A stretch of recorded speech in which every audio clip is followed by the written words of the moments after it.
देखो उस टाइम पे मेरा कुछ ऐसा शेड्यूल नहीं होता था कि 8 घंटे पढ़ना है कि 10 घंटे पढ़ना है। मेरा बस यही होता था कि मुझे जॉब निकालना है किसी भी हालत में पहली बार में ही। दूसरी बार मुझे एग्ज़ाम नहीं देना है, सारी चीज़ें फिर से रिपीट करो, वही सब बुक्स पढ़ो, वही सब लेक्चर देखो, मैं ये नहीं कर सकता था।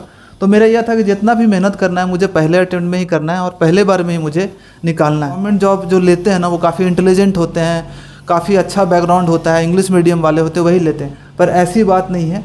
ये सारा खेल जो है ना गवर्नमेंट जॉब लेना वो मेहनत का है। 90% बच्चे होते हैं ना वो यहीं से हार जाते हैं, मेहनत से नहीं हारते, वो दिमाग से हार जाते हैं, वो मेंटल प्रेशर को झेल नहीं पाते, उनको लगता है कि मेरा सिलेक्शन नहीं हो। पहले कंप्यूटर का बता देते हैं। देखो कंप्यूटर का जो है ना उसका मार्क्स नहीं जुड़ने वाला है एक्चुअली, लेकिन उसको क्वालिफाई करना जरूरी है। अगर आपको अपना इंग्लिश इंप्रूव करना, आप वीक हो तो आप एक 2 घंटे का स्लॉट दिन में फिक्स कर लो कि उस टाइम पे मेरे को इंग्लिश पढ़ना है। TCS पैटर्न के क्वेश्चन हैं जो 18 के बाद से, 18 के बाद से जो TCS 18, 19, 20, 21 उसके प्रीवियस ईयर बहुत अच्छे से कर। पहले सिर्फ मैथ्स और इंग्लिश आया करता था 200 मार्क्स का, लेकिन अब क्या किया है कि अब चारों सब्जेक्ट आपको मेंस में पढ़ने हैं। मैथ्स भी पढ़ना है, रीजनिंग भी पढ़ना है, जीके भी पढ़ना है और इंग्लिश भी पढ़ना, और साथ में कंप्यूटर का नॉलेज भी ऐड कर दिया गया है। ठीक है, अपने आपको टारगेट देता था कि इस वीक में इतना चैप्टर्स, मैथ्स का इतना चैप्टर, 1, 2, 4 मॉक टेस्ट लगाने, ऐसे करके टारगेट। और हर दिन का भी मेरा टारगेट होता था, 5-6 चीज़ें मैं डिसाइड कर लेता था कि आज मुझे ये करना है और टेबल के सामने चिपका देता था। देखो पहले का पैटर्न तो चेंज हो गया और पहले वाली स्ट्रेटजी शायद इस वाले में इस टाइम से काम नहीं करेगा, तो थोड़ा सा सभी एस्पिरेंट्स को अपना स्ट्रेटजी जो चेंज करना ही पड़ेगा। नमस्कार साथियों, स्वागत है आप सभी का मोटिवेशन फैक्ट्री के इस शानदार प्लेटफॉर्म पर। आप में से जो भी SSC CGL के एस्पिरेंट हैं उनकी काफ़ी शिकायतें थी कि बहुत दिनों से मोटिवेशन फैक्ट्री पर SSC CGL टॉपर का कोई इंटरव्यू नहीं आया, कोई SSC CGL की बात नहीं हुई, क्योंकि मैं लगातार UPSC टॉपर्स के इंटरव्यू कर रहा था, उसके बाद ऑफिसर्स के इंटरव्यू करे, अभी UPSC एग्ज़ाम था उसका रिव्यू किया। तो अभी SSC CGL का हाल ही में पैटर्न चेंज हुआ है, तो उसी पे चर्चा करने के लिए आज हमारे साथ खास मेहमान है गोल्डन कुमार ASO सर, जो कि असिस्टेंट सेक्शन ऑफिसर है, 2017 और 2016 से सिलेक्टेड है SSC CGL में। तो आज हम बेसिकली जो भी पैटर्न चेंज हुआ है उस पर बात करेंगे, उसको डिकोड करेंगे, जानेंगे क्या क्या चेंजेस करे हैं SSC CGL ने और उसकी किस तरीके से तैयारी कर सकते हैं, उसकी क्या खास स्ट्रेटजी हो सकती है जो कि ज़्यादा से ज़्यादा बेनिफिशियल हो एस्पिरेंट्स के लिए और जल्दी से उनका जो सिलेबस है वो कवर हो जाए, क्या बुक लिस्ट हो सकती है उसके लिए, क्योंकि अभी एग्ज़ाम दिसंबर में ही आने वाला है। जो भी एस्पिरेंट्स इसके लिए लगातार तैयारी कर रहे थे उनकी स्ट्रेटजी भी अच्छी खासी थी, तो उनको भी एक शौक लगा है कि इतने समय पहले, मतलब इतना ज़्यादा टाइम भी नहीं दिया SSC ने और पैटर्न चेंज कर दिया, तो अब किस तरीके से तैयारी करनी है, अब स्ट्रेटजी में क्या क्या चेंजेस करने हैं, तो आपके लिए उसी चीज़ पर हम चर्चा करेंगे। तो चलिए सर का स्वागत करते हैं हमारे मोटिवेशन फैक्ट्री के चैनल पर। तो सर आपका बहुत बहुत स्वागत है और बहुत बहुत धन्यवाद, आप अपना कीमती समय हमें दे रहे हो। तो सर सबसे पहले आप थोड़ा अपने बारे में ऑडियंस को बता दीजिए। और थैंक यू सो मच अंकित, सबसे पहले तो मुझे अपॉर्चुनिटी देने के लिए कि मैं अपना एक्सपीरियंस जो भी SSC एस्पिरेंट्स उनको शेयर करूं और उनका ताकि थोड़ा हेल्प हो पाए। तो सबसे पहले मैं अपना इंट्रोडक्शन थोड़ा बता देता हूं शॉर्ट में। तो मैं रांची के एक छोटे से गांव से बिलोंग करता हूं, ठीक है, और मेरा जो प्राइमरी स्कूल हुआ था वहाँ पे जो गवर्नमेंट स्कूल था वहीं पे हुआ था, हिंदी मीडियम स्कूल था। और उसके बाद फिर मैंने 12th कंप्लीट करने के बाद बीटेक किया है इलेक्ट्रिकल इंजीनियरिंग से भुवनेश्वर से। फिर बीटेक करने के बाद मैंने डिसाइड किया कि मुझे गवर्नमेंट जॉब में जाना है, क्योंकि IT कंपनी में मुझे उतना इंटरेस्ट नहीं था। तो उसके बाद मैं दिल्ली आ गया और 1 साल की प्रिपरेशन किया 2016 में यहाँ पे, और मेरा पहला ही अटेम्प्ट में मेरा सिलेक्शन हो गया था। और उसके बाद फिर से मैं धीरे धीरे करके जब पहले बार में मुझे अकाउंटेंट का जॉब मिला था फर्स्ट टाइम में 2016 में, लेकिन मैं सेटिस्फाइड नहीं था, मुझे असिस्टेंट सेक्शन ऑफिसर बनना था। तो मैंने फिर से दोबारा अटेम्प्ट दिया और दूसरी बार मेरा सिलेक्शन ASO के पोस्ट पे हो गया। ओके, आप 2017 से लगातार ASO की पोस्ट पर काम कर रहे हो। हाँ। तो काफ़ी सारे एस्पिरेंट्स हैं, उनका भी सपना होगा ASO बनने का, जैसा कि आपको पहले अकाउंटेंट मिला फिर आपको ASO ही बनना था। हाँ। तो इस पोस्ट की क्या खासियत है और अभी तक का आपका कैसा एक्सपीरियंस रहा है?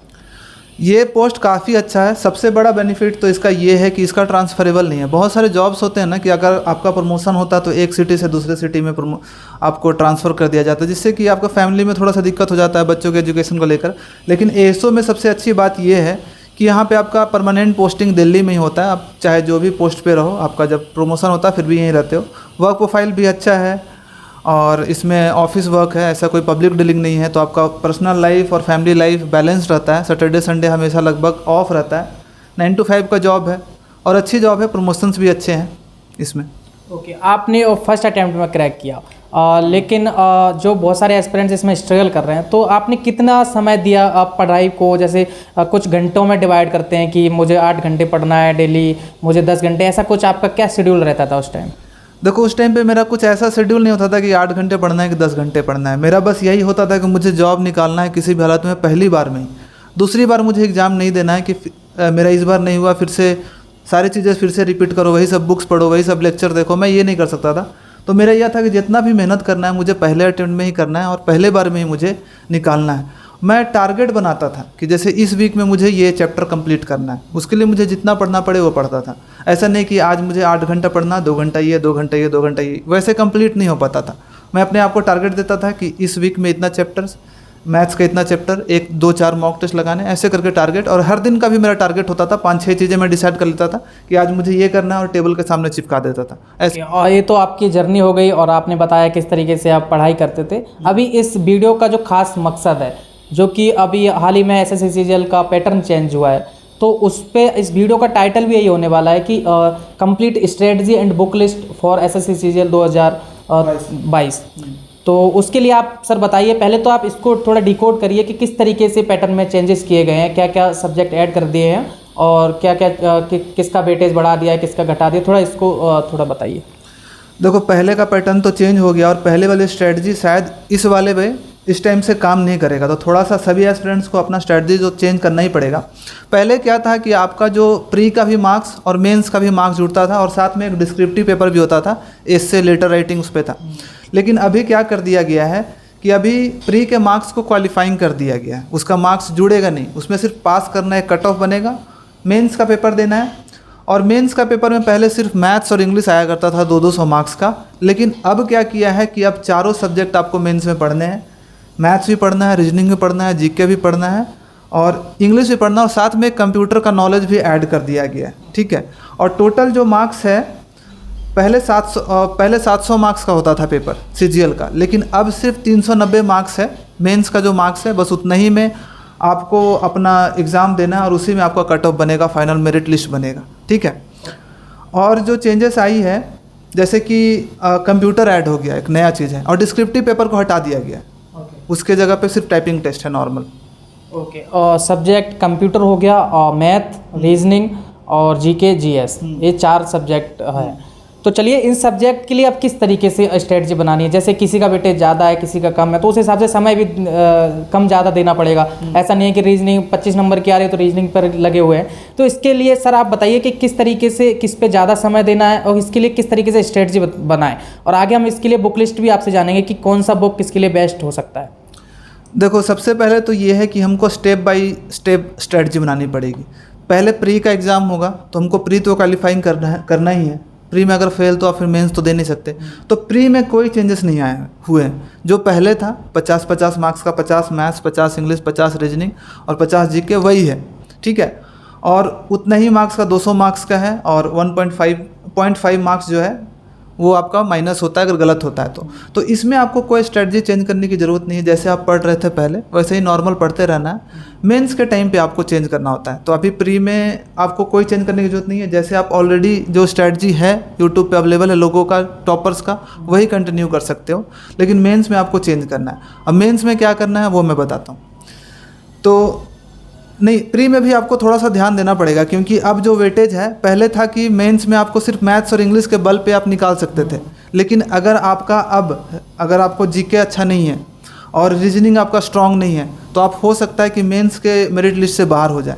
तो आपको अभी से जीके पे फोकस करना पड़ेगा और साथ में रीजनिंग पे फोकस करना पड़ेगा। बहुत सारे लोग पहले क्या करते थे कि जीके को जैसे तैसे मतलब कि 10 नंबर 15 नंबर आ गया, बाकी अपना मैथ्स इंग्लिश और रीजनिंग को स्ट्रॉन्ग करके प्री निकाल लेते थे, मेंस में तो आता नहीं था तो उनका सिलेक्शन हो जाता था। लेकिन अब आपको क्या करना पड़ेगा, जीके को आपको प्रायोरिटी देना पड़ेगा क्योंकि उसका मार्क्स जुड़ने वाला है, ठीक है। तो आपको जीके पे ज़्यादा वर्क करना है अभी, ठीक है। ओके, तो जीके की पहले बात कर लेते हैं। इसके लिए क्या रिसोर्सेस होने चाहिए, कहाँ से हम पढ़ सकते हैं, क्या बुक लिस्ट होनी चाहिए? देखो जीके का मैं बोलूँगा, बहुत सारे लोग ये गलती करते हैं कि जीके को ना ऊपर से पढ़ लेते हैं। वो सोचते हैं थोड़ा मोड़ा इधर उधर से देख लेंगे, थोड़ा सा रीजनिंग पढ़ लेंगे, उसके प्रीवियस ईयर कर लेंगे, थोड़ा सा बायोलॉजी पढ़ लेंगे हल्का फुल्का कहीं से PDF से, तो काम हो जाएगा। लेकिन ऐसे में काम नहीं चलने वाला। ऐसे में आपका जो मार्क्स है ना सिर्फ 10-12 नंबर ही आ जाएंगे, और वैसे में होगा कि आपका सिलेक्शन रुक सकता है। तो सबसे जो बेस्ट तरीका है जीके में कि आपको एक बार इसमें टाइम देना ही पड़ता है, आपको 3-5-6 महीने का एफर्ट देना ही पड़ता है। और वो कैसे है कि 2 तरीके में बताता हूँ। एक तो है कि आपको क्लास टीचर से पढ़ना है सारे सब्जेक्ट, पॉलिटी हो गया, मैथ्स हो, पॉलिटी हो गया, और उसमें हिस्ट्री हो गया, ज्योग्राफी हो गया, बायोलॉजी हो गया, फिजिक्स, केमिस्ट्री, ये सारे का प्रॉपर नोट्स किसी टीचर से पढ़ करके अपना बनाना है, 3-4 बार रिवाइज करना है, फिर उस पर क्या करना है, प्रीवियस ईयर क्वेश्चन कर लेने। पहला तरीका ये है, ठीक है, ये सबसे बेस्ट तरीका होगा। और दूसरा तरीका ये होगा कि किसी को अगर क्लासेस नहीं करना है, उसको लगता है कि मैं किसी बुक से खुद से पढ़ के समझ सकता हूँ, पॉलिटी पढ़ के समझ सकता हूँ, बायोलॉजी पढ़ के समझ सकता हूँ, तो वो कोई भी मार्केट की एक अच्छी बुक ले सकता है। जैसे लूसेंट वाली बुक है तो लूसेंट ले सकता है, या फिर और भी बुक्स आते हैं, स्पीडी वगैरह, पता नहीं कुछ बुक्स हैं, उसमें अपना अच्छे से पढ़ लिया, 2-3 बार रिवीजन कर लिया और प्रीवियस ईयर क्वेश्चन कर लिए, उतना भी सफिशिएंट है जीके के लिए, ठीक है। और जैसे लूसेंट की आपने बात करी है, लूसेंट पढ़ना काफ़ी मुश्किल होता है, इसके लिए आपने भी तैयारी जब करी होगी, लूसेंट ही पढ़ी होगी, तो इसके लिए कोई खास स्ट्रेटजी होती है, किस तरीके से लूसेंट को पढ़ना चाहिए? कोई खास पॉइंटर्स ऐसे होते हैं कि इस चैप्टर को पहले ख़त्म कर लो, उसके बाद उस पर जाओ, इस सब्जेक्ट को पहले निपटा लो, ऐसा कुछ होता है? देखो जीके में मैंने भी लूसेंट से स्टार्ट किया था, बट मेरे से लूसेंट नहीं हो पा रहा था, इसलिए मैंने टीचर की हेल्प लिया, मैंने कोर्सेज कंप्लीट किए, सारा टीचर से पढ़े। जब आप टीचर से पढ़ते हो ना तो क्या होता है कि वो थोड़ा सा ट्रिक्स टिप्स स्टोरी टाइप में बता के, हिस्ट्री को थोड़ा स्टोरी जैसा, ज्योग्राफी में थोड़ा सा इमेज वगैरह कुछ एसोसिएट करके पढ़ाते हैं, तो आपको समझ में आती है चीज़ें। तो मैंने पढ़ा था तो टीचर से ही पढ़ा था सारा, अपना प्रॉपर नोट्स कॉपी बनाया था सारे सब्जेक्ट का, उसको 5-6 बार रिवीजन किया था, और उसके बाद प्रीवियस ईयर 8-10 साल के क्वेश्चन कर लिए थे, ठीक है। अब इसमें पढ़ने का तरीका जो लूसेंट का है कि आपको अगर पढ़ सकते हो तो आपको यही करना पड़ेगा कि आपको 1 by 1 टारगेट रखना पड़ेगा कि मुझे ये 4 दिन में ज्योग्राफी है तो ज्योग्राफी का मुझे ये चैप्टर पढ़ना है, ज्योग्राफी का ही, फिर हिस्ट्री है, तो ऐसे धीरे धीरे 1 by 1 करना पड़ेगा, ठीक है। ओके, और मैथ के लिए अब बात करते हैं, मैथ के लिए किस तरीके से तैयारी करनी चाहिए, वो मैथ का किस में कितना वेटेज है? देखो मैथ्स में है कि प्री में भी है 50 नंबर का है, लेकिन उसका मार्क्स नहीं जुड़ेगा, और जो मेंस में एक्चुअल जो मार्क्स जुड़ेगा वो 30 क्वेश्चंस आएंगे, 90 मार्क्स का होगा मेंस के टाइम पे, वो एक्चुअली उसका मार्क्स जुड़ेगा। तो इसके लिए जो तैयारी करनी है, नॉर्मल जो तैयारी कर रहे हो उसी टाइप से करना है, कोई एक्स्ट्रा नहीं करना है। बस ये है कि प्री में तो वही पढ़ना है जो पढ़ रहे हो, मेंस के टाइम पे अपने लेवल को थोड़ा बढ़ाना पड़ेगा। उस टाइम पे क्या है कि आपको बैंक लेवल के जो क्वेश्चंस होते हैं मैथ में आते हैं, उस टाइप के क्वेश्चन में जाना पड़ेगा, क्योंकि मेंस का जो आप पैटर्न है लगभग बैंक के जैसा कर लिया है, बैंक के जैसा हो गया। बैंक में जैसे कि सारा चीज़ पूछता है, उसी तरह से मैथ्स पूछा जाएगा, रीजनिंग भी पूछा जाएगा, इंग्लिश भी पूछा जाएगा, और जीके में जीके एंड करंट अफेयर भी पूछा जाएगा। तो आपको मेंस के टाइम पे है कि आपको बैंक का लेवल में आपको जाना पड़ेगा। अगर आप बोलोगे कि कहाँ से पढ़ना चाहिए, तो पढ़ना तो सबसे पहले आप सब लोग अपना अपना जो ऑडियंस होंगे कहीं ना कहीं से कोर्स कर रहे होंगे, ठीक है। तो जहाँ से आप कर रहे हो बस वहीं से करते रहो आराम से, ठीक है। और मैं बोलूँगा कि जो TCS पैटर्न के क्वेश्चंस हैं, जो 18 के बाद से जो TCS 18, 19, 20, 21, उसके प्रीवियस ईयर बहुत अच्छे से कर लो, ठीक है।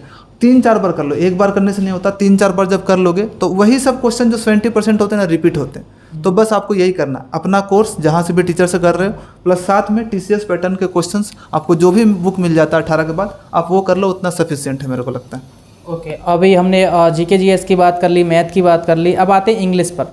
और इंग्लिश का कितना अभी रोल रह गया है इस एग्ज़ाम में, और किस तरीके से इसकी तैयारी होनी चाहिए?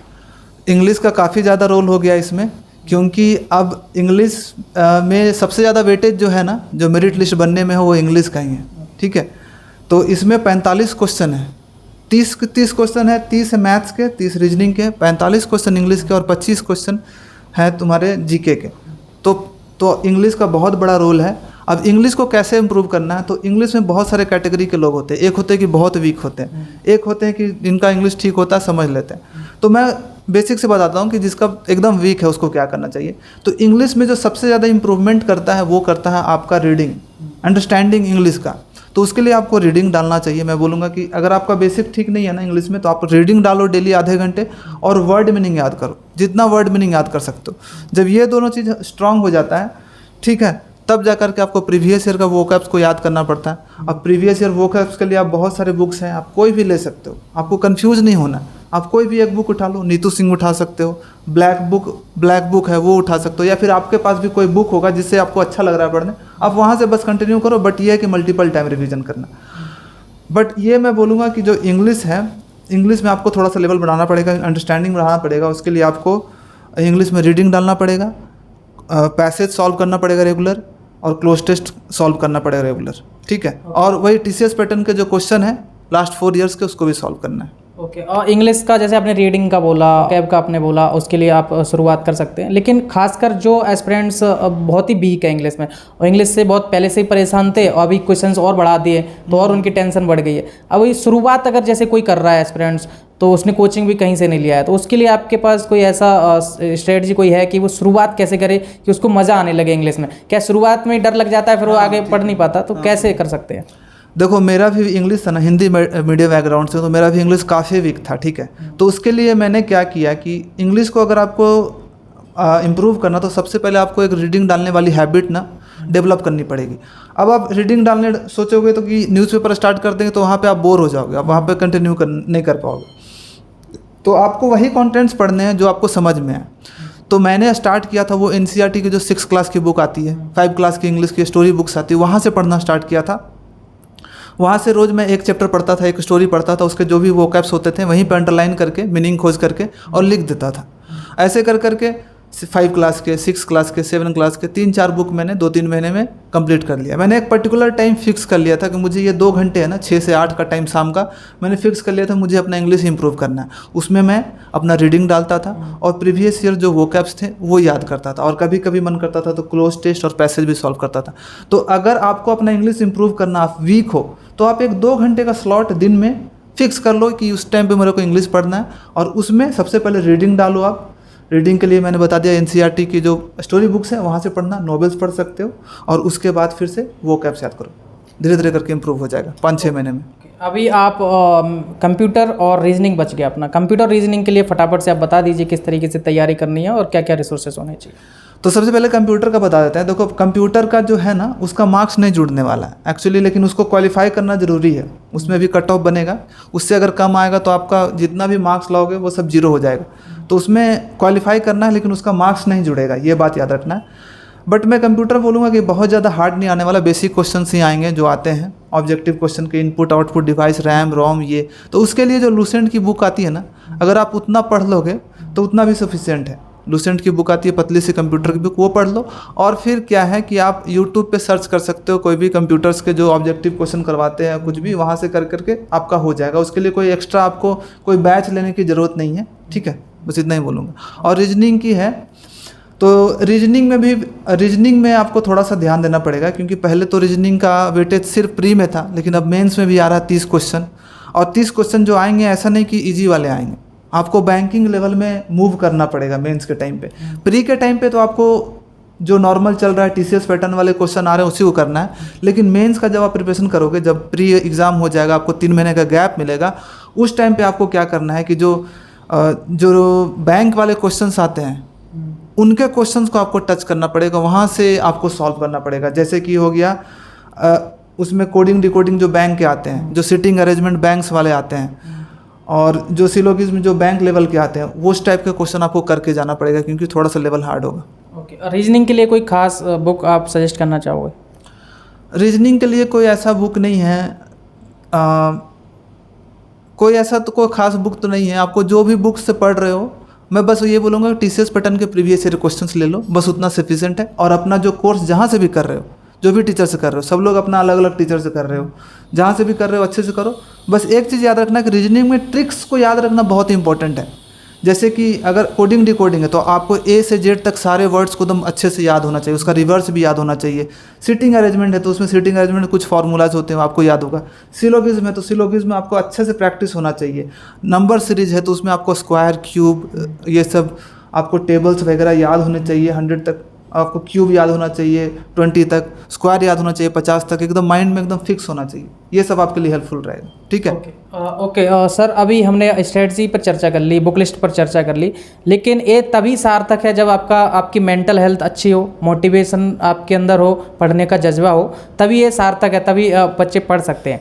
तो अभी हम इस पर थोड़ी चर्चा करेंगे। काफ़ी एस्पिरेंट्स परेशान चल रहे हैं, काफ़ी सालों से उनका एग्ज़ाम क्लियर नहीं हुआ, एसएससी के भी पीछे लफड़े चल रहे थे, अदर एग्ज़ाम्स की भी रिजल्ट पेंडिंग थे, अभी एकदम से पैटर्न भी चेंज हो गया, तो थोड़ा वो स्ट्रेस में भी हैं और काफ़ी एस्पिरेंट्स पहले से जूझ रहे हैं, तो उनकी मेंटल हेल्थ भी थोड़ा डगमगाई हुई है, क्योंकि आपने तैयारी करी है और आप इतने सालों से एस्पिरेंट्स से कनेक्टेड हो, आप खुद के चैनल से आप मोटिवेट करते हो, खुद के चैनल से आप स्ट्रेटजी वगैरह बताते हो। सर का भी चैनल है, उसका मैं लिंक आपको डिस्क्रिप्शन में दे दूंगा, लेकिन हाँ, उस चैनल पर जाने से पहले आप इस वीडियो को कंप्लीट देख लेना, नहीं तो आप जो जानकारी अभी सर देने वाले हैं वो आप मिस कर जाओगे। वो बहुत इंपॉर्टेंट है, स्ट्रेटजी तो है ही इंपॉर्टेंट। तो सर आप उसके बारे में थोड़ा बताइए कि जो एस्पिरेंट्स परेशान चल रहे हैं, मेंटल हेल्थ उनकी ठीक नहीं है, उनके लिए आप किस तरीके से एक मोटिवेशन देना चाहोगे? देखो, एस्पिरेंट के लिए बहुत इंपॉर्टेंट होता है कि प्रिपरेशन के साथ साथ आपको मेंटल स्ट्रेंथ को भी बनाए रखना बहुत इंपॉर्टेंट है, क्योंकि जो मैक्सिमम 90% बच्चे होते हैं ना, वो यहीं से हार जाते हैं। मेहनत से नहीं हारते हैं, वो दिमाग से हार जाते हैं, वो मेंटल प्रेशर को झेल नहीं पाते, उनको लगता है कि मेरा सिलेक्शन नहीं होगा। तो उसको बनाए रखना बहुत इंपॉर्टेंट है। मोटिवेशन कैसे बना रखेगा लंबे टाइम तक, तो उसके लिए सबसे इंपॉर्टेंट है कि आपका पर्पस, आप क्यों ये जो जॉब है क्यों पाना चाहते हो। आपके पास एक पर्पस होना चाहिए कि भाई मेरा फैमिली बैकग्राउंड अच्छा नहीं है, मेरे फैमिली वाले कितने कष्ट कर रहे हैं, मेरे पापा कितना डिफ़िकल्टी से मेरे को मतलब घर का वहन कर रहे हैं, मतलब खर्चा उठा रहे हैं, तो उसके लिए मैं अपने फैमिली को अच्छा लाइफस्टाइल देने के लिए, अपने लाइफ को अच्छा करने के लिए, तो एक आपके पास सबसे पहले तो पर्पस स्ट्रांग होना चाहिए और आपके माइंड में फिक्स होना चाहिए कि मैं जो जॉब ले रहा हूँ, जो जॉब कर रहा हूँ, मुझे जॉब चाहिए, इसके लिए चाहिए। तो वो एक हमेशा मोटिवेशन देता रहेगा। दूसरा है कि आपको कैसे कंसिस्टेंट रहना है। तो कंसिस्टेंट रहने के लिए मैं बोलूँगा कि आपको कुछ कुछ चीज़ें करनी होती है। जैसे कि एक है ना कि आपको हेल्प करता है कि आपको मेडिटेशन हेल्प करता है। हमारा जो प्रिपरेशन होता है ना, बहुत अप्स एंड डाउन्स वाला होता है, फेज होता है। ऐसा लगता है एक मोमेंट ऐसा लगेगा कि भाई हो जाएगा सिलेक्शन, और अगले मोमेंट ऐसा लगने लगेगा कि मार्क्स कम आ गए मॉक में, तो लगेगा कि नहीं मेरा सिलेक्शन तो नहीं होने वाला है। तो उस टाइम पे आपका काम करता है कि आपका माइंड कितना काम एंड रिलैक्स है। तो उसके लिए मैं हमेशा जब मैं प्रिपरेशन करता था तो मेरा फिक्स था कि मैं 15 से 20 मिनट मेडिटेशन करना ही करना है और थोड़ा सा एक्सरसाइज करना है। तो मैं आप लोगों को भी बोलूँगा कि आपको मेडिटेशन करना है, आप इसको करके देखो। रेगुलर नहीं होता है, थोड़ा सा आपको एफर्ट देना पड़ेगा, बट एक बार मेडिटेशन का अगर आदत हो गया, आपका हैबिट हो गया, तो आपका बहुत ही अच्छा रहेगा। ठीक है। और क्या मैं बोलूँगा कि ये देखो, स्ट्रगल तो है ही, स्ट्रगल के बिना कोई सक्सेस नहीं अचीव करता है। अगर मैं यहाँ पे बैठा हूँ तो ऐसा आपको नहीं ऐसा लग रहा हो कि ऐसे आ गया, पर इसके पीछे काफ़ी मेहनत है, काफ़ी सेक्रीफाइसेस है, तब जाकर मैं यहाँ पे बैठा हूँ और मैं काम कर रहा हूँ गवर्नमेंट ऑफ इंडिया में। तो उसके लिए आपको मेहनत करना, लेकिन जो मेहनत करेगा ये तो श्योर है कि उसको सक्सेस जरूर मिलेगा। ठीक है। सर फाइनल में जो नए एस्पिरेंट्स इस वीडियो को देख रहे हैं, अभी हमने चर्चा करी स्ट्रेटजी की और बुक लिस्ट की, मेंटल हेल्थ पर हमने चर्चा करी, लेकिन जो नए एस्पिरेंट्स इस एसएससी सीजीएल में आना चाहते हैं, वो इस वीडियो को देख रहे हैं इस उम्मीद से कि शायद मेरे लिए भी कुछ ऐसा सर बता देंगे कि हमारे आगे हेल्प करेगा। तो नए एस्पिरेंट्स के लिए आपके क्या मैसेज होंगे, क्या सजेशंस होंगे, कुछ ऐसी बातें आप उनसे बताना चाहो कि इस तैयारी में आने से पहले उनको ये चीज़ें ध्यान में रखनी है, तो क्या आपके मैसेज होंगे? देखो, सबसे पहले ना लोगों को खुद से सबसे पहले अपने आप से पूछना चाहिए कि मुझे क्या करना है। बहुत सारे लोग ना दूसरे लोगों को सब देख करके चलो इसमें चले जाते हैं और उन अपने आप को जज नहीं करते कि मैं इस एग्ज़ाम को निकाल सकता हूँ कि नहीं निकाल सकता हूँ, इसमें कितना टाइम लगेगा। तो सबसे पहले मैं बोलूँगा कि अपने आप से पूछो कि क्या तुम्हारे लिए फील्ड सही है, क्या गवर्नमेंट जॉब तुम लाइफ टाइम तक के लिए कर सकते हो, या फिर तुम कोई और फील्ड में जाना चाहते हो। तो जो तुम्हारा मन बोले या फिर जो जिसमें तुमको इंटरेस्ट है उसको परस्यू करना चाहिए, उसमें आपको ज़्यादा फ़ायदा होगा। और नए एस्पिरेंट को यही बोलूँगा कि अगर आपको लगता है कि नहीं मुझे गवर्नमेंट जॉब करना चाहिए, तो आपको उस पर वर्क करना शुरू कर देना चाहिए। और वर्क करना कैसे शुरू कर सकते हो? देखो, इसमें 4 ही सब्जेक्ट हैं। मैं भी मैथ, इंग्लिश, रीजनिंग और जीके। तो जब मैं कॉलेज में था तो मेरा दिमाग में 4th ईयर में ही आ गया था कि मैं गवर्नमेंट जॉब में जाऊंगा। तो वहीं से मैंने अपनी इंग्लिश पे थोड़ा वर्क करना शुरू कर दिया, अपने इंग्लिश रीडिंग डालना शुरू कर दिया, वोकैब्स याद करना शुरू कर दिया, थोड़ा टॉपर्स के वीडियो देखना शुरू कर दिए, क्या क्या स्ट्रैटेजी है। तो अगर आपको है कि नहीं मुझे जॉब में जाना है, इनकम टैक्स इंस्पेक्टर बनना है, एक्साइज इंस्पेक्टर बनना है, एएसओ बनना है, एएसओ एमईए बनना है, तो आपको क्या करना होगा कि इस पर थोड़ा सा फोकस करना शुरू कर देना होगा और जो जो सब्जेक्ट आते हैं उस पर थोड़ा थोड़ा काम करना शुरू करना है और टॉपर्स के वीडियो देखना शुरू करना है। और एक चीज़ मैं मैसेज दूंगा कि आपको लगेगा, अगर आपके फैमिली में कोई गवर्नमेंट जॉब नहीं है, आपके आसपास सराउंडिंग में भी कोई गवर्नमेंट जॉब नहीं है, तो आपको लगेगा ना कि जो गवर्नमेंट जॉब जो लेते हैं ना वो काफ़ी इंटेलिजेंट होते हैं, काफ़ी अच्छा बैकग्राउंड होता है, इंग्लिश मीडियम वाले होते हैं वही लेते हैं। पर ऐसी बात नहीं है।